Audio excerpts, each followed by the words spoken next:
Public meeting थी और हर आदमी एकदम अलाइव और गुस्से में था। जन समर्थन बहुत है, इनको अभी देखेगा। अब इनको अगर नहीं बैठने देंगे तो मुझे लगता है ये राजस्थान में कैंपेन करने कूदेंगी और आप देखिएगा किस तरह की पब्लिक मीटिंग्स होती हैं। नेहरू तो बहुत बड़े आदमी थे, ये तो उनके घुटने के बराबर भी नहीं है।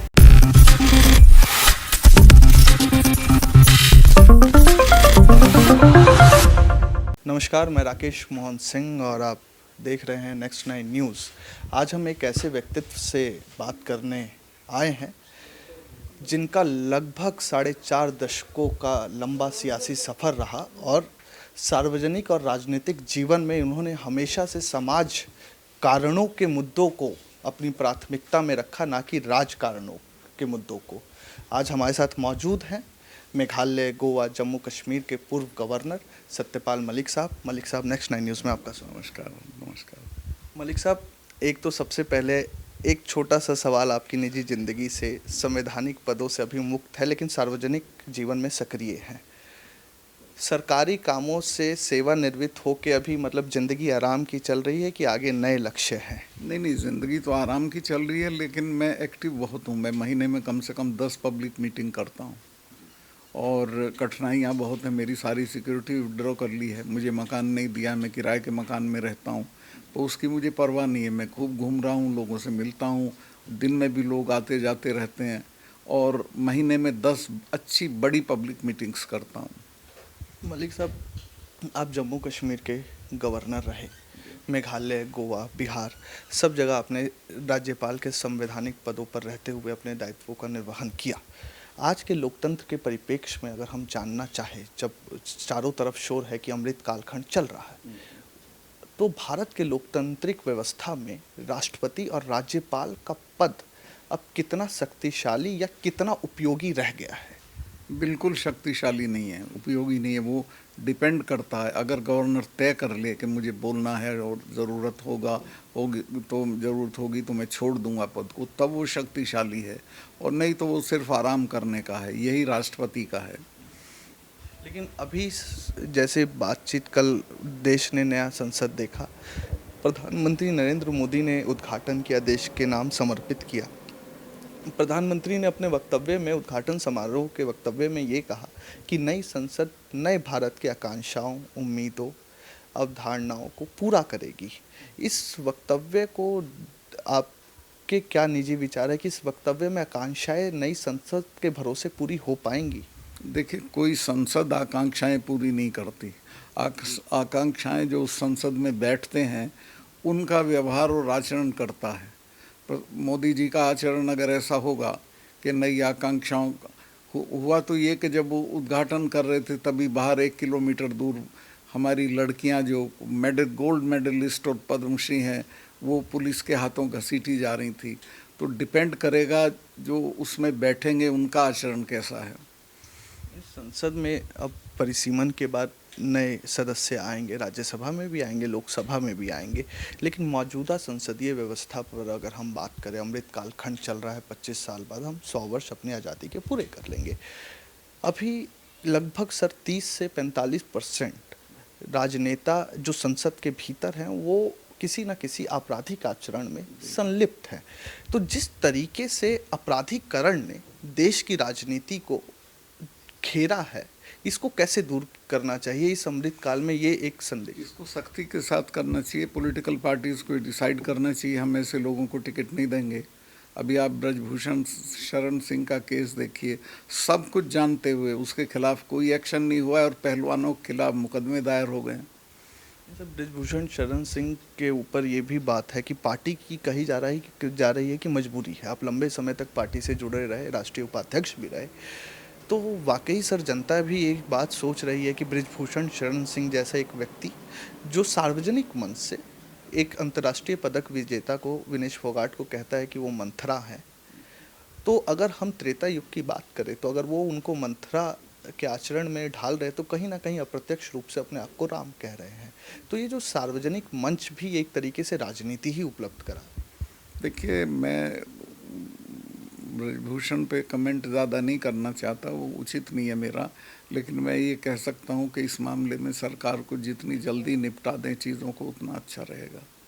कल देश के लोकतांत्रिक अध्याय में, इतिहास में 2 पन्ने जुड़े सर। एक नई संसद और 1 किलोमीटर बाद, जैसा आपने कहा कि जंतर मंतर पे भी एक विचलित करने वाली तस्वीरें देश ने देखी। अब लोगों का एक आरोप है, एक पक्ष का है कि यौन शोषण हुआ, दूसरे पक्ष का एक अपना आरोप है। लेकिन इन आरोप प्रत्यारोप में कहीं ना कहीं ये कहा जा रहा है कि जो आंदोलन है इसको जन समर्थन व्यापक रूप से नहीं मिल पा रहा, संगठन आंदोलन होता जाता है, होता जा रहा है कि एक संगठन, जैसे किसान संगठन आ गए, कभी कोई संगठन आ गया, लेकिन जन समर्थन की कमी की वजह से। समर्थन इतना ज़बरदस्त मिल रहा है, मैं मेरे फ़ोन में है, मैं दिखा दूंगा अभी।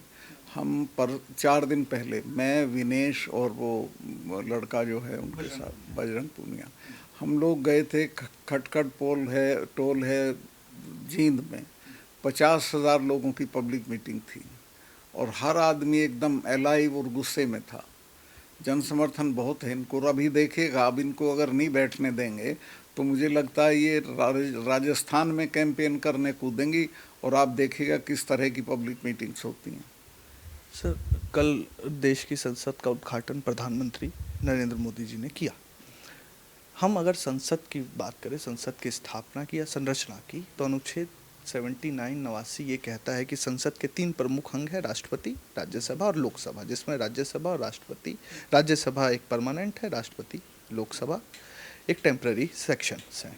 लेकिन राष्ट्रपति के द्वारा उद्घाटन ना करवाना, इस बात को आप लोकतांत्रिक परिप्रेक्ष्य में और लोकतांत्रिक स्वरूप में किस और इशारा कर रहा है कि आगे? बहुत गलत है ये। सिर्फ अपनी एक, जिसको कहिए ना, आदमी को अपने से मोहब्बत हो जाती है। पुलिया का भी उद्घाटन मैं करूँगा, अगले दिन ट्रेन का भी उद्घाटन मैं ही करूँगा, पार्लियामेंट का भी उद्घाटन मैं ही करूँगा।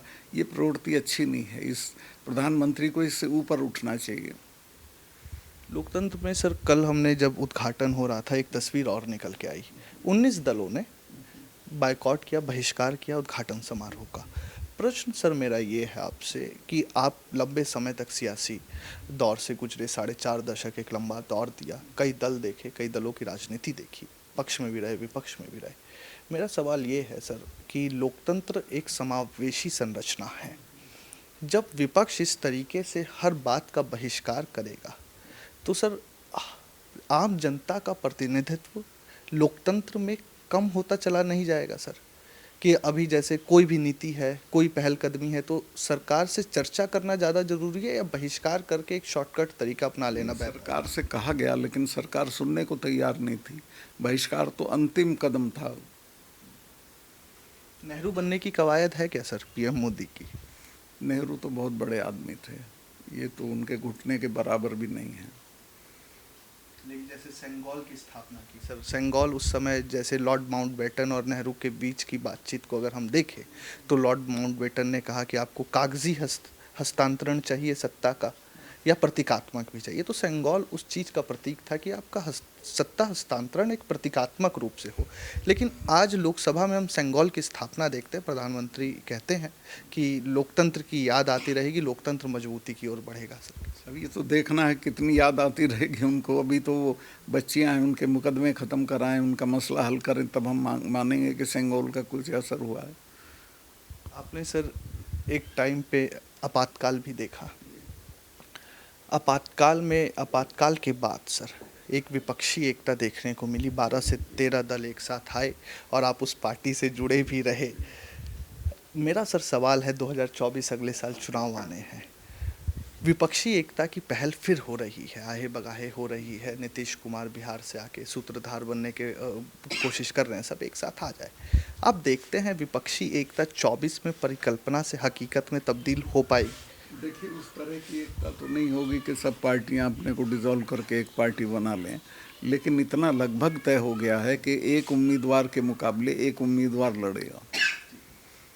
वो काफ़ी है, वो नरेंद्र मोदी को हटाने के लिए काफ़ी है। अगर एक बीजेपी के एक उम्मीदवार के सामने ओपोजिशन का एक उम्मीदवार लड़े तो वो हार जाएंगे। लेकिन सर आम जनता यही समझना चाह रही है कि विरोधाभासी सोच और एक तरीके से लगा लीजिए आकांक्षाएं एक दूसरे से, अगर हम दिल्ली की बात करें सर, विपक्षी एकता अगर कहीं ना कहीं बनती है, पोस्ट पोल या प्री पोल अलायंस होते हैं, तो आम आदमी पार्टी और कांग्रेस एक साथ कैसे आएंगे?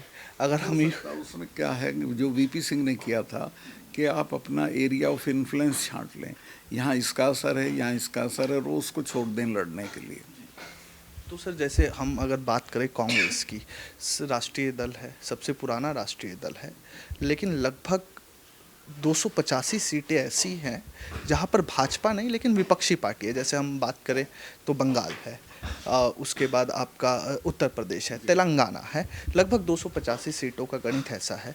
तो कांग्रेस को क्या बड़ा दिल दिखाना चाहिए? जरूर दिखाना चाहिए। कांग्रेस बड़ी पार्टी है, वो बड़ा दिल दिखाएंगे तो अल्टीमेट कामयाबी उन्हीं की होगी। एक कोई संदेश अगर कांग्रेस के आला कमान, हाई कमान को आप देना चाहें कि किस रूप में आप सबको एक साथ एक छतरी? देखिए, मैं तो कोई संदेश देने की स्थिति में नहीं हूँ, लेकिन मैं तो इतना ही कहना चाहता हूँ कि वो बड़े हैं, उनको बड़प्पन दिखाना चाहिए और उन्हीं की लीडरशिप में ये एकता हो जानी चाहिए। सर अभी जैसे आपने पीछे एक इंटरव्यू में, साक्षात्कार में पुलवामा अटैक की बात की, अभी हमने कर्नाटक का चुनाव भी देखा, तो एक कथित रूप से जो आरोप लगा और आपने बताया कि किस तरीके से आपकी बातों को दरकिनार करके जवानों को, देश के जवानों को बाय रोड भेजा गया। आपको क्या लगता है सर कि मतलब किस तरीके से देश की लोकतांत्रिक व्यवस्था को एक शक्ति ने जकड़ लिया है कि एक बात जो पूर्व गवर्नर करते हैं और उस बात को आम जनता तक पहुंचने नहीं दिया जाता? उसी दिन सारे इलेक्ट्रॉनिक मीडिया को बुला के धमका दिया गया था कि ये कहीं नहीं जाना चाहिए। तो आप लोगों के चैनल हैं, इनसे मैं लोगों तक पहुंच पा रहा हूं। इन्होंने बिल्कुल पूरा मीडिया को एक तरह से टेरराइज करके रखा हुआ है और बात नीचे तक जा नहीं रही है। हम तो पब्लिक मीटिंग्स में जा रहे हैं, आप लोगों के ज़रिए बोल रहे हैं तो बात पहुंच रही है। जहाँ तक पुलवामा का ताल्लुक है, मैंने उसी दिन कहा था, जो लोग कहते हैं बाद में क्यों बोले, उसी दिन पद पे रहते हुए बोला था कि हमारी गलती हुई है, मुझे चुप करा दिया गया और मैं समझा शायद ये जांच करेंगे इसलिए मैं चुप हो गया, वरना मैं बोलता।